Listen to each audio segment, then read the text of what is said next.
我是趙少康，歡迎你來到 TVBS 少康戰情室。在我們講特別來賓，沈富雄委員。不要忘記，等一下，我還沒講。不要忘記屈原是怎麼死的。吳崢發言人。好。徐補副秘書長，費鴻泰委員，葉彥之委員，游淑慧議員。今天端午節哈，雖然是過中午，大部分人哈，還是祝大家端午節快樂。怎麼快樂的起來呢？這你想到屈原，你怎麼快樂的起來呢？好了，烏克蘭有用超過200架無人機去打莫斯科，所以看哇，這個火球，莫斯科的煉油廠連環大爆炸，而且距離克里姆林宮只有15公里，這很近哦，這很近哈。那這個無人機這個轟炸烏克蘭說這是要報復修輔的修道院被攻擊，這個修道院多了不起，我說很了不起啊，所以這個修道院呢，這有1000年的歷史啊，所以呢，如果烏克蘭俄羅斯一直打烏克蘭的話呢，莫斯科會燃燒，就是說你燒我，我燒你，炸我炸你的意思了啊。那這個修道院是聯合國列為世界文化遺產啊。那另外呢，美伊簽備忘錄又有變化，60天內要議和啊。前2天不是視訊簽署了嗎？然後不是本來川普要去或者是副總統范斯要去瑞士簽嗎？現在停了好，伊朗重申60天後要對荷姆茲海峽收費。副總統范斯說，到底要不要收費？不打重點是維持開放就好。那伊朗現在也不是說要收通行費，他說要收服務費。服務啊，我幫你加油啊，加水啊，他上去給你打掃一下啊，把這個港口清理得乾淨一點，這服務啊，給我錢啊。那另外呢，這個美伊和平協議生效，但是黎巴嫩戰火沒停。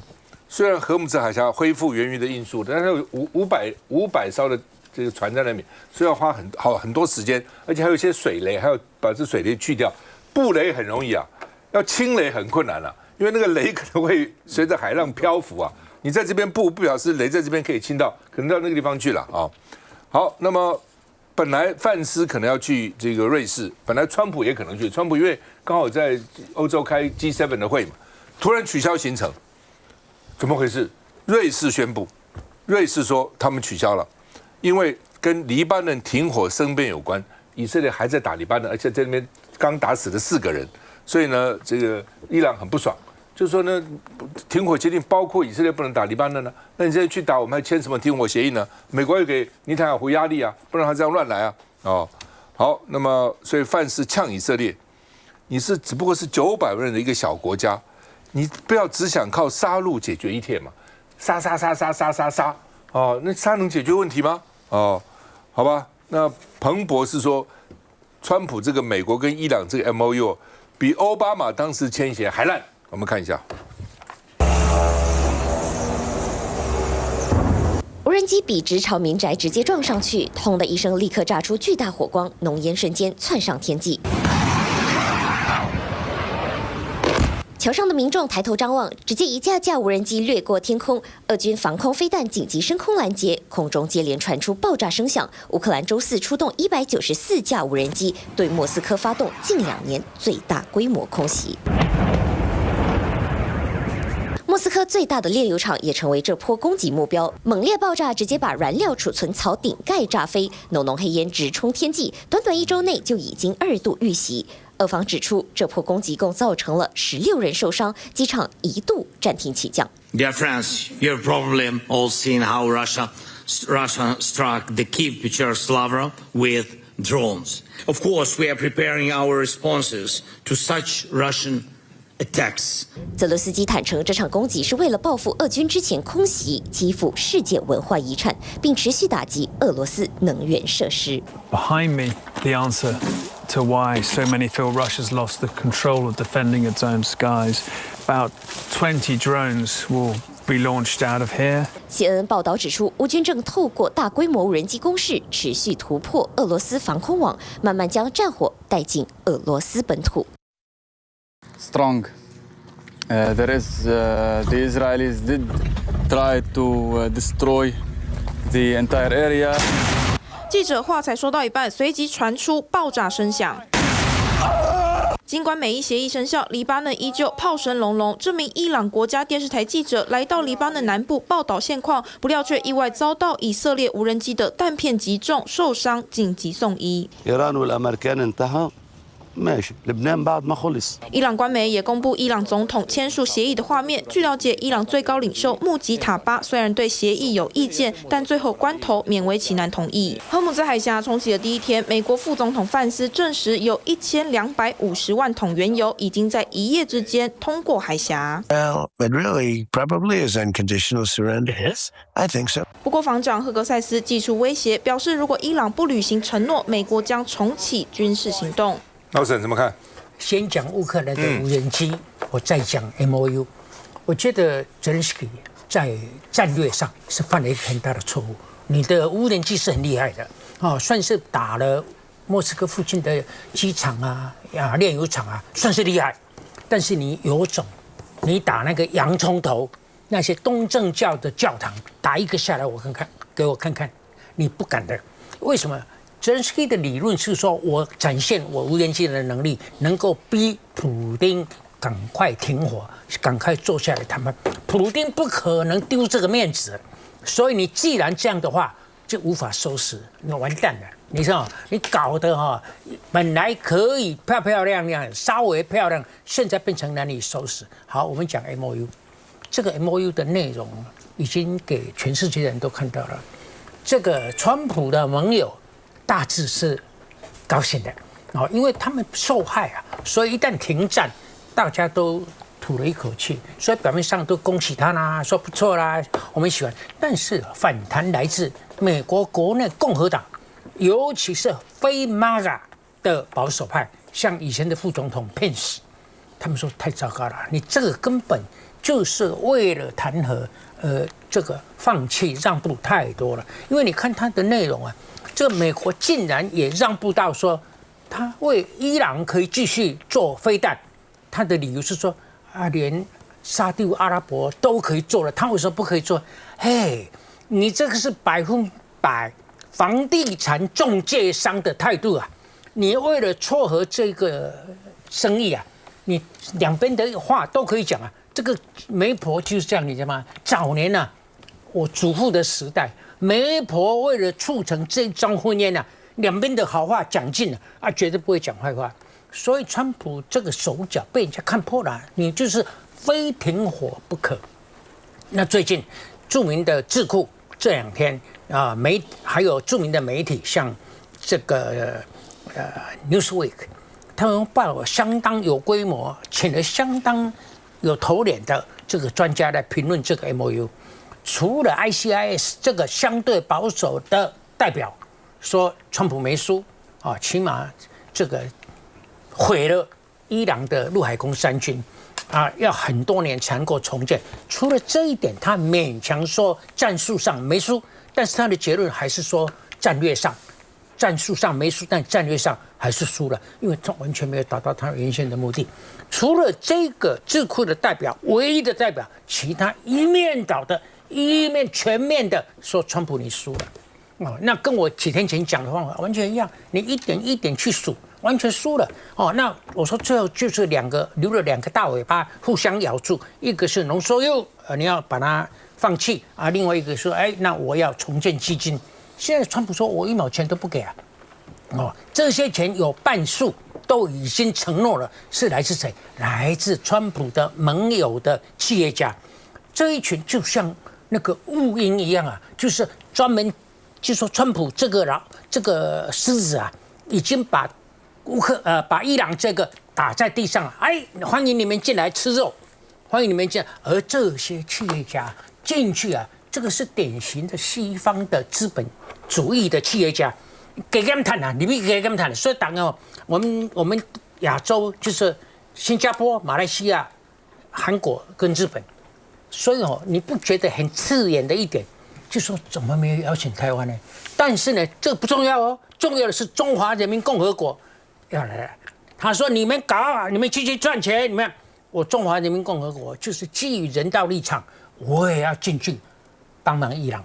但是呢，大概跟詳細的方法沒講，大概就是跟這些人，這些八國聯軍的這種吃腐肉的這些這個資本主義者大概不一樣，他因為另有一套方法來顯得說我中國是人道主義者。我現在在這裡當着我們執政黨的發言人的面，我跟你講，台灣可以不動聲色嗎？台灣說我要去，我做的跟 PRC 不一樣，跟這些資本主義國家也不一樣，我另有一套，我的才是天下為公的大道，知不？啊，點別人講半句，才足飯燙的。那邊是，第一個就是說，他因為剛剛有這個最新的新聞啦，就是講說，范斯本來要去瑞士嘛，但是有延遲啦，可能就是因為那個以色列違反了之前講的繼續攻擊黎巴嫩啊，所以這個東西會不會有變數還不知道，但是看起來應該是還好，因為川普我又有看這新聞是這樣講啦，他就是說。本來一度傳出變數，但是後來川普他還是決定要簽。那有人是講說川普最近心情比較好，但另一方面可能也是因為美國國內就是有傳出說，因為美伊戰爭的關係，所以有增加很多的開支。像五角大廈現在預計要跟國會再多要台幣大概2兆多，那這個預計又在國會掀起很大的論戰。那美伊戰爭一直沒有打下去的話，又影響美國國內嘛，大家第一個川普的支持度，然後期中選舉，還有就是美國的經濟。所以可能也是因為這個關係，所以川普後來才決定說，先在這個協議方面可以稍微放一些。像之前講說協議很難簽，一個主要的原因是因為那個大家對濃縮鈾嘛，就是核武器的管制這方面，大家可能會沒有辦法達到共識。可是呢，這個部分呢，他們就講好嘛，就說這個先推遲，所以之後再去講，那就先就比較能夠談成部分，比如說開放荷木斯海峽，讓原油可以通過做一個協定。我認為應該是。共和黨或者是川普在國內壓力很大啦，才會做這樣子一個退讓。休息一下再回來。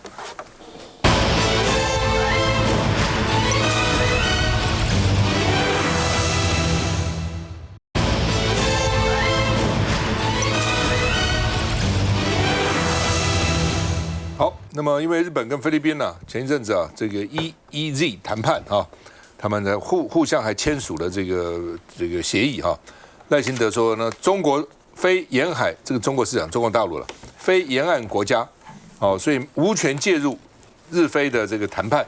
因為老共說，這個台灣不談，我就去了；台灣不防衛，我去防衛了，派了艦啊等等飛機啊到這個區域來啊。那所以呢，這個賴清德說，按照國際公法，沿岸國家才有權利，中國大陸不是沿岸的國家啊。那另外呢，說這個談判不影響台灣的權益。但是呢，威脅的是中國在擴張，他把權力擴到這個海域來了啊。端午節連假前夕，15架共機共艦出海啊，有4架次的這個共機呢，這個過海峽中線，另外8艘的共艦，3艘的公務船在台海附近活動啊，所以端午節也沒休息啊。那另外呢，一連3天，大陸的科研船。就是要科學研究船向陽紅22號在台灣以東的海域展開海洋環境調查，意思就是說呢，這是我的區域，我要查查看底下有什麼東西，我要查查看呢有什麼資源所以呢，我這是科學調查跟這個軍事無關那其實呢，日本已經抗議了因為他在釣魚台周邊的水域了在日本的這個叫做奄美還是安美大島這個在附近呢，他也去了，所以日本也抗議了那我們也抗議了，所以我們說我們用2個船把它夾擊造浪2個船大概這樣那就浪就起來了，所以呢把它逼退把這個科研船逼退而且呢我們海巡用雙語驅離他，說你不享有任何主權，主權是中華民國的，這裡是中華民國海巡署藍鷹語艦廣播說呢，這是台灣水域，用國語，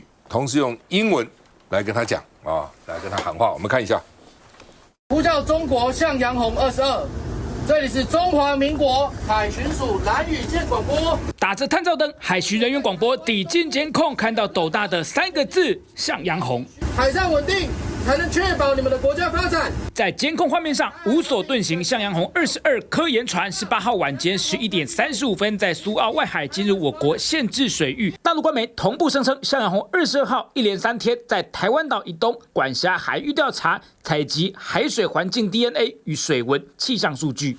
This is not your waters. You don't belong here. 為此，海巡蘭嶼艦搭配 PP 1洞洞拐拐艇，以夾擊方式干擾自浪驅離，最終在清晨5點33分，向紅20號科研船才在澎嘉嶼東北方35里離開雷達監控範圍。向陽紅22號是我國首艘4000噸級的大型浮標作業船，具備全球的航行能力，主要承擔深海浮標、淺標的布放。而74號3000噸的向陽紅22號雖說是科研船，平時最常出沒的剛好就是南海、釣魚台等敏感水域。而這一切濫觴，就是日菲兩國啟動專屬經濟區劃界談判。對此，總統賴清德首度表態，批評中國大陸不是沿岸國家，沒有權利做任何主張，並且我們也呼籲中國能夠放棄在南海、東海以及台海擴軍，也能夠放棄武力攻打台灣。如何因應對岸多部門聯動的對台近海治理，總統還是一件事情，強化自我防禦。我想日本跟菲律賓的這次劃界啊，應該不是針對台灣的，某種程度是對老共來挑釁嘛。那我們剛才看海巡署那個喊話是喊給誰聽？這是喊給，我覺得啦，是喊給我們自己人聽。我們的捍衛。我們的海巡署的船敢去撞這個大陸的釣魚船，那是在公海所以我是覺得台灣應該要重視一下這個事情呢。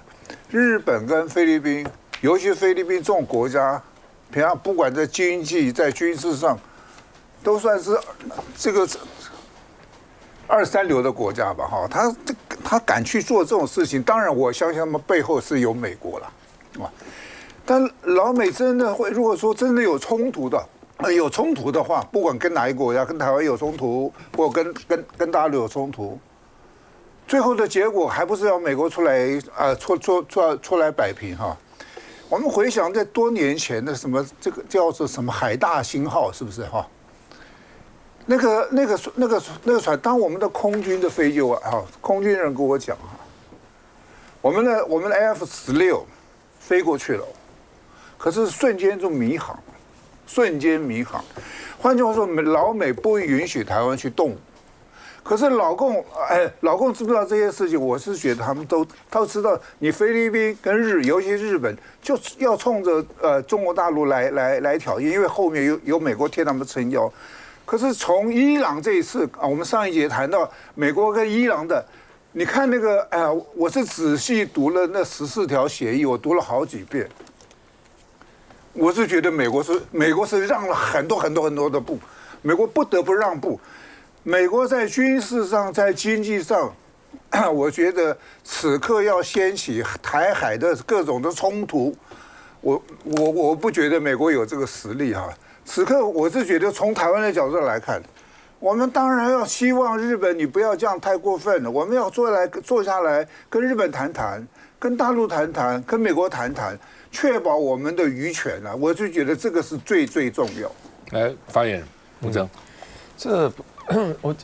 就是說這個事情回到我們講經濟海域了，因為其實我們講一個基本的地理概念，就是因為經濟海域我們說好你的領土往外200海里嘛，但是這個日本距離台灣最近，比如說你說宮古島這個地方，其實距離台灣100多公里，所以如果真的要這樣畫的話，會直接畫到台灣上面來。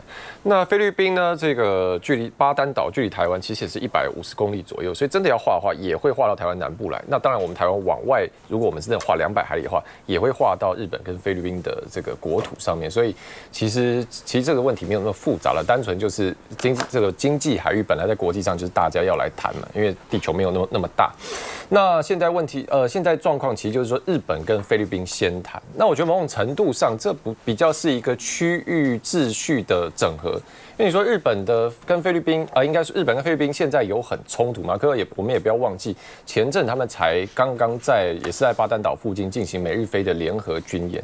所以事實上，某種程度上，其實費委員剛講，我覺得也沒錯。一部分是因為中國現在在這個整個是太平洋地區活動很多，所以看起來是日本跟菲律賓要先把他們雙邊的一個架構定出來。那台灣我們這邊其實外交部之前跟大家說明的就是說，我們等，因為本來台灣就分別跟日本有這個漁權的協議，跟菲律賓有漁權的協議，所以在他們兩邊把他們重疊到的部分處理完以後，我們再各自來去跟日本跟菲律賓去確認就我們之前漁權協議的範圍，那是大家來去把這個界限來畫好。那為什麼不一起這個日菲台？你說有一次大家一起談的話，因為其實這個樣的話無可避免，這個問題會變得更複雜。例如說，這個事情就會從單純的經濟海域的協商，變成說你中國一定會來抗議的。就是例如說你日本跟菲律賓、台灣根本不是一個國家，你怎麼可以同時你們三個以國家的身份來去談這個東西？就是說這個事情在外交上會被複雜化了。所以我覺得這裡面兩個層次，一個事情是說各方在經濟海域上面的協商，一部分也是大家看到中國海警船來，因為中國在這個事情上為什麼總統會講那個話？因為中國當然他在這個事情的主張就會是說，整個台灣跟台灣周邊的海域都是中國的領土，所以這個事情他又會說其實這個地方是我的海域。所以我覺得這個地方有两個層次啊。那為什麼我們我們的海巡一邊要去維護我們的這個主權，那一邊呢，在外交部分，我想外交部之後其實也跟大家說明過，這都會選各自的管道跟日菲溝通。所以民進黨政府說中國大陸不是沿岸的國家，所以無權介入。那中華民國是了吧？那现在中华民国的总统，或者是上一次在這邊是戴偉山，他也是睜着眼說瞎話，說這日菲談判不關我們的事，他也講不關我們的事然後第二才說他不會影響我們的權益。我就問他，你怎麼知道？我今天還是要問賴清德總統，你怎麼知道？你掌握了人家什麼進度嗎？第一個，你沒有加入談判，你也沒有加入溝通。剛剛吳崢發言人說等他們雙方先溝通好，我們再各自去對。那如果我們各自去對到發現有影響到中華民國權益的時候，如果人家說我們跟菲律賓已經談好了菲律賓說我們已經跟日本談好了，這個時候你跟誰抗議？你都被賣了，你都被分了，然後你後知後覺，你前面還一直告訴大家絕對不會在查敘的時候說不會被影響啦，然後接着就把這個話題轉移去怪中國大陸。中國大陸在這一次的行動當然是越舉代跑他為什麼他會這樣子呢？因為他就是也看準了民進黨沒什麼作為民進黨永遠的敵人就只有一個叫中國大陸對中強硬，但對其他的國家都一味的軟弱，一味的退縮，只為了希望說，因為我要對付一個強大的敵人所以我需要很多朋友，即便這些朋友都在吃我豆腐也好，或是占我便宜也好，我要忍氣吞聲，因為我需要大家一起來幫我抗中。但問題是，大家有來幫你一起抗中嗎？沒有吧？大家還在你的所有的朋友，不管日本，不管美国，他们還是各自在跟中國大陸進行交流川普才剛去跟習近平見完，也邀習近平再去訪美國。所以民進黨過去的羅維斯基是錯的，沒關係，我就當抗中第一線。賴清德也說啦，我們要在這個當作前線。為什麼我們要在前線？為什麼要把台灣的這一些年輕人送上前線呢？你認為你在保護的是民主自由？問題是有沒有人跟你一起站在這個前線？你左邊一看，你以為有日本、美國，沒有你往後一看，你以為美國會來？沒有於大雷說不要期待美國騎兵會來救你所以我不知道說民進黨永遠只罵中國。好了，那你罵嘛？那你罵到現在，你對於軍機的繞台，你對於海警的這個過界，那你到底除了嗆下來，你做了什麼？當然了，就是說我們現在面臨最大的威脅是中國大陸的這個兵力，我們都知道，這是一個事實。但是也不表示其他國家都對你好呢。你看美國怎麼做？美國現在他原來最大的敵人是這個俄羅斯，對不对？蘇聯，現在是中國大陸。但是美國對各國也在做情報呢。他對台灣不做情報嗎？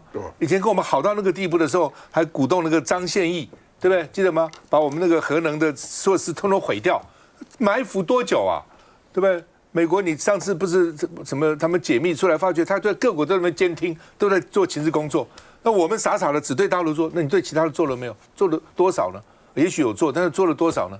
所以換句話說，你的國家利益，任何國家都可能要占你便宜。你的國家是要對所有的，當然老共現在對我們威脅最大，我們可能要花比較多的這個精力來注意它。其他的，都無所謂了，都沒關係了，人就不會把你的利益吃掉了，哪有這麼天真的？休息一下再回來。